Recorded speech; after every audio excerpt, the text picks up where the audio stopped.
live with him, him being Jesus Christ, or without him. But his desire is that we would live with him and not without him. My task is to introduce our guest speaker, and our guest speaker is none other than Deacon Alvin Scott Sr. Is the son of Willie and Pauline Hartwell Scott. He is a 1968 graduate of Eden Garden High School and a graduate of Wiley College.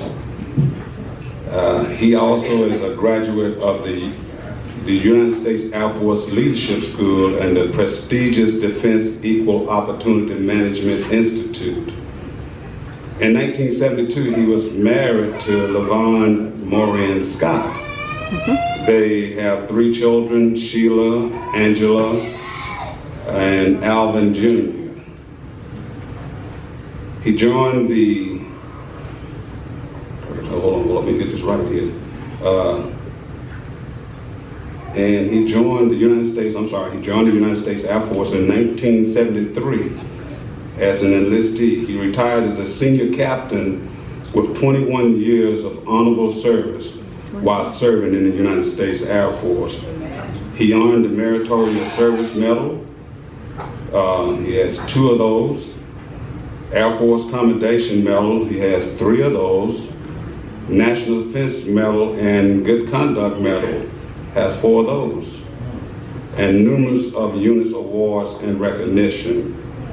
In 2008, Alvin transferred to Shreveport Military Entrance Processing Center in Shreveport, Louisiana, as assistant administrator, where he was selected as the subject matter expert. During this selection, he provided professional information system guidance and advice to the following St. Louis, New Orleans, Kansas City, North Little Rock, and Oklahoma MEPS, that's Military Entrance Processing Station. Alvin has been an energetic member of the Mount Pleasant Baptist Church all his life. He is currently a deacon and is also the church financial secretary administrator, chairman of the Benevolent Fund, and treasurer of the missionary department, the mission department. During his membership, he held positions as the church secretary, junior deacon, and Sunday school teacher, and is a member of the financial committee.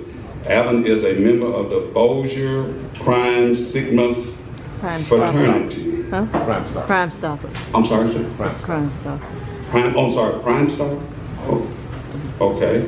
And he is he's a Sigma fraternity. He's a Phi Beta, retiring again in a couple of years. He's planning to retire in a couple of years. After retiring again for a couple of years, he planned to run for Bossier City Council. All right. Alvin is the owner of Scott's Computer and Tax Service. I have the distinct pleasure of presenting to you our guest speaker, Mr. Alvin Scott Sr., our guest speaker for today.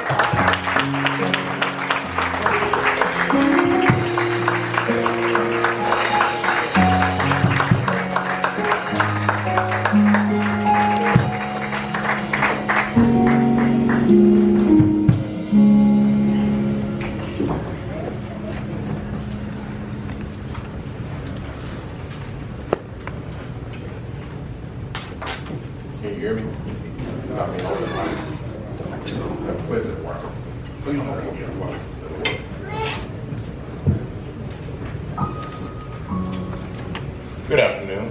I'd like to thank you for having me, first of all. And we'll do a prayer before we get started. Please bow your heads. Almighty God, you are the creator and the sustainer. You're the light and the fortress. You're the wisdom of our strength. Lord, you moved up on men to establish this great nation. You stirred men to hope and to dream for a land of freedom. We praise you for this great nation. Yes. Lord, you have inspired many of our brightest and our best volunteers to proudly stand and defend our beloved country. You have given us brave and loyal men and women who have steadfastly served in their chosen branch of service. We are together today to remember our military personnel who acknowledge their service enables us to walk as free men and women in this great land.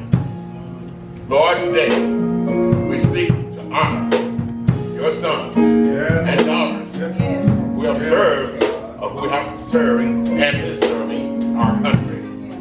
We're reminded that because of their service, we can live freely and safely. We ask that you abundantly bless those who have previously served. May their service and time be rewarded in every way. May they gain earthly and heavenly blessings from their unselfish love of country. Lord, we stop now and remember that those who are currently serving, we ask that you provide them with your protection, your strength, and your peace.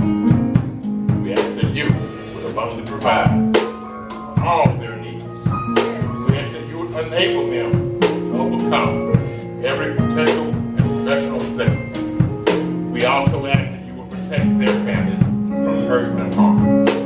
May each of you veterans feel honored, not just today, but every day. Father, we also give special recognition to our wounded warriors. We realize that many of our heroes and dealings with physical and emotional wounds that occurred as a result of their time in service to our country. We ask that you be given the best treatment available, and that you would add your supernatural blessings to all efforts given to them to help them.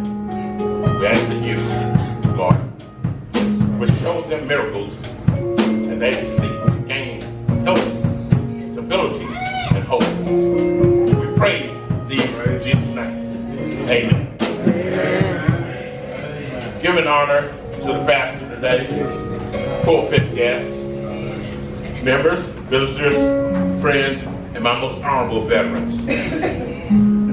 It is a pleasure to talk to you today and celebrate Veterans Day and the veterans of America.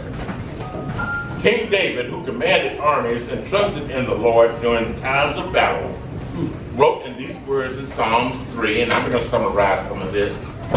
Oh Lord, I have so many enemies, so many against me. So many saying God would never rescue me. But oh Lord, are a shield around me. You are my glory, the one who holds my head high.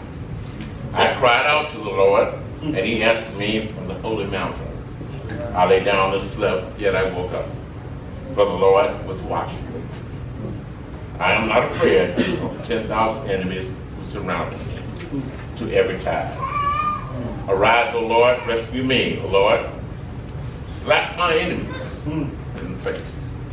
Shatter the teeth of their wicked. Victory comes from you, O Lord. May you bless your people. Some may question how God can allow tragedies witnessed in war. This much is true. Murder and strife came with the fall of mankind. Cain killed Abel. Wars filled the pages of Scripture. And God's chosen people hated and crucified his only Son, Jesus Christ. But despite the evil deeds of mankind, God still showers his people with love. If you know John 3:16, the young lady repeated a few minutes ago, it offers us what? Eternal life. We're here today to honor our heroes, to remember their achievements, their courage, and their dedication, and to say thank you for your sacrifice. Thinking of heroes, join us in this group today, and those who are here only in spirit. A person can't help but to feel awed by the enormity of what we encounter. We stand in the midst of patriots and the family of friends of those who serve nobly. I would like to ask all service members and veterans to stand. Thank you for answering the call.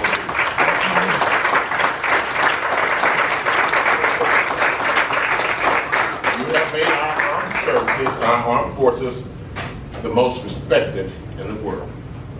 Thank you. Please be seated. Now I'd like to ask the members of service members and their spouses or loved ones to stand.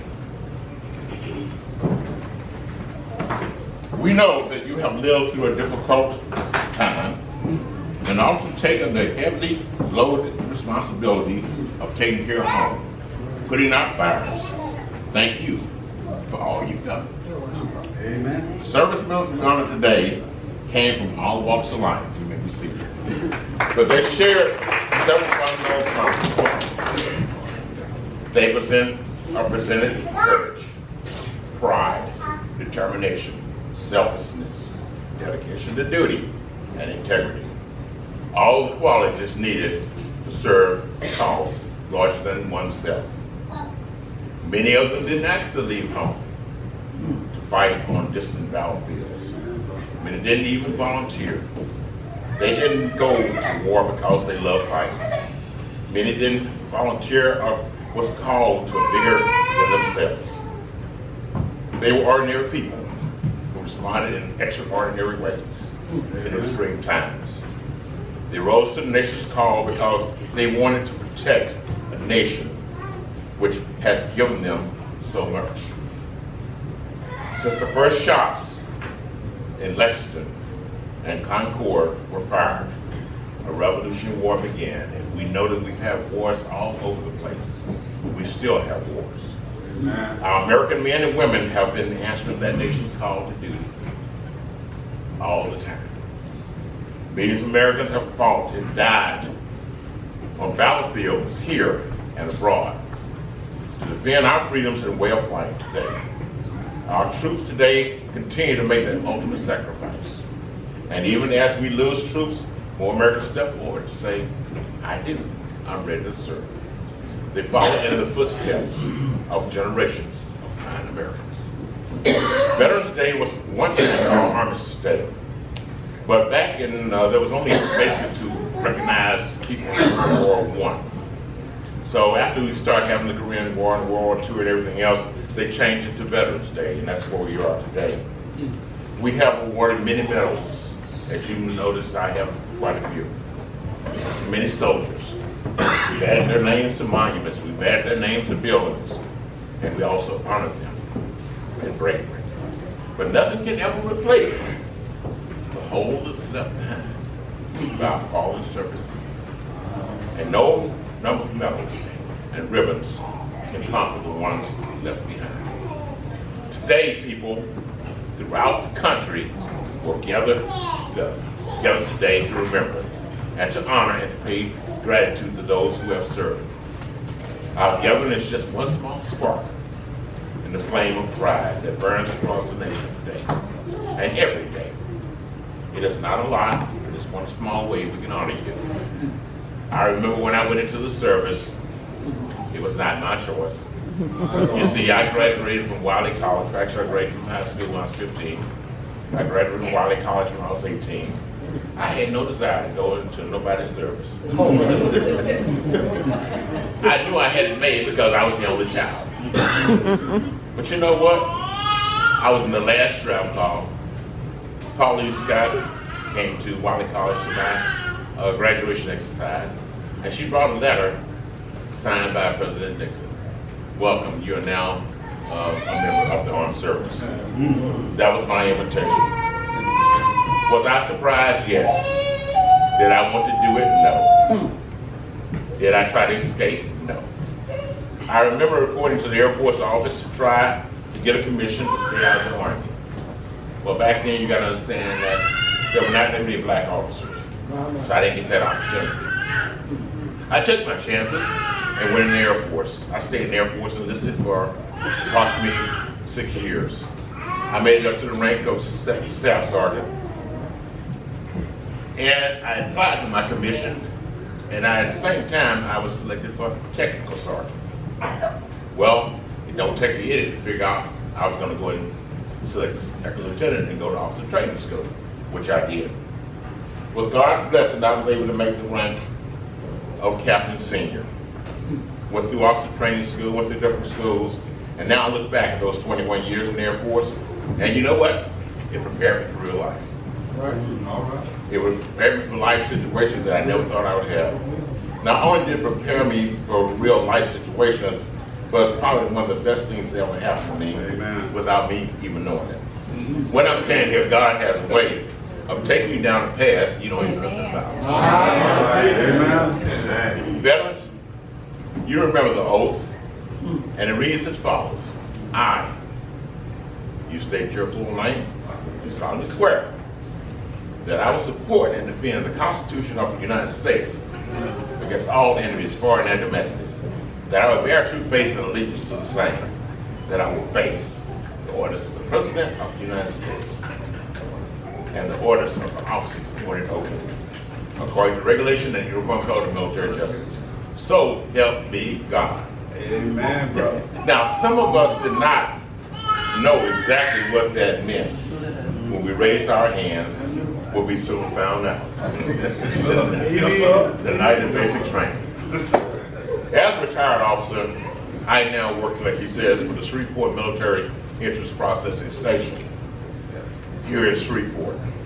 Since I'm a retired officer, I also help in doing swearing ceremonies. I do it every day. It's an honorable opportunity to speak to these young men and women that are coming in volunteer status. I talk to them religiously about an action, so y'all know what you're doing. A lot of them come in for various reasons. Most of them, I want to get away from home. That's basically the biggest reason. You have others come in, they come in for financial reasons. But the biggest one is, I want to get away from home. When you really know what you're doing. Because you're signing this oath. And when you sign this oath, you sign it for normally 4 to 6 years. And then at a particular time, you have a chance to re-enlist or come back in if you want to.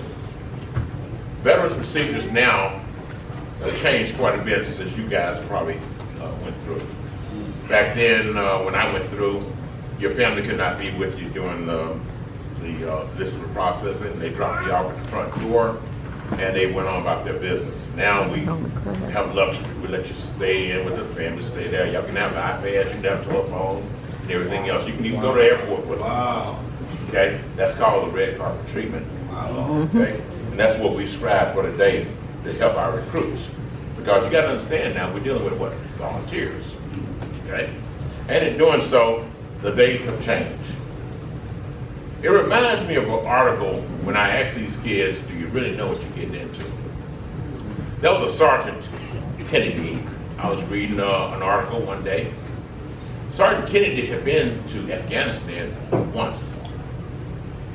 He went back again. And he was going the third time, and this neighbor asked him a question.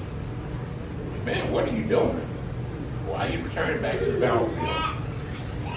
This is what I do, he said. This is a remarkable answer, one that most civilians would not understand. See, military is strange branches, strange people in the military because they do things that normal civilians would do. You have dedication, as I said. You have courageousness.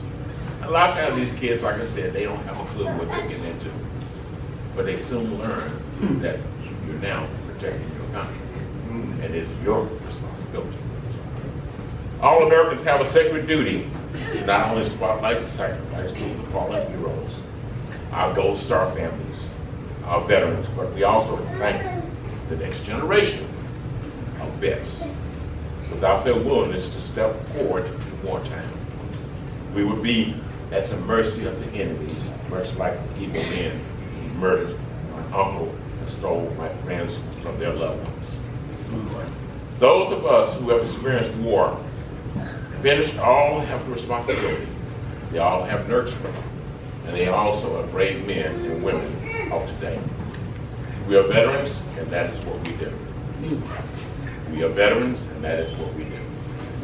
Your presence here today, and that of the people gathered all across America, a tribute to those who lost troops and to their families.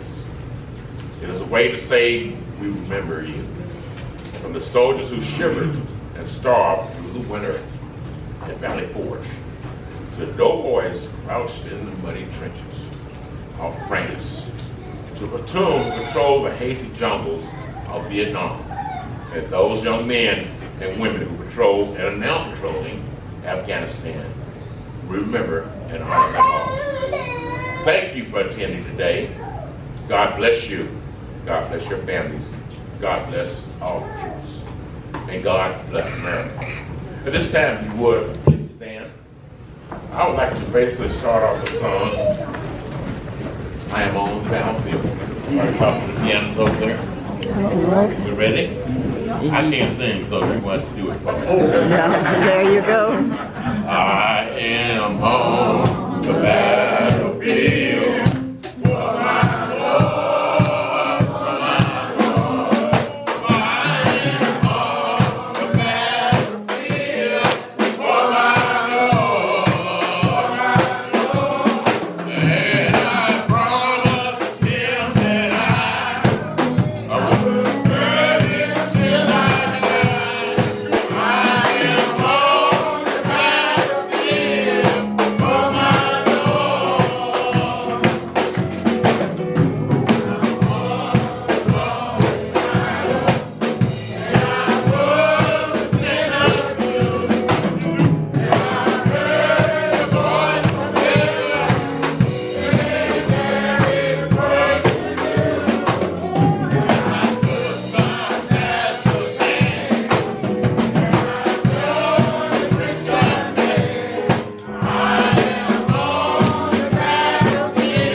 Amen. Amen. God bless you. God bless you. God bless you. Brother Scott, we just want to present it to you a token of love. Amen. I know you weren't expecting it, but at the same time, you know how we do at the church. God bless you. We don't want to express our love with lip service.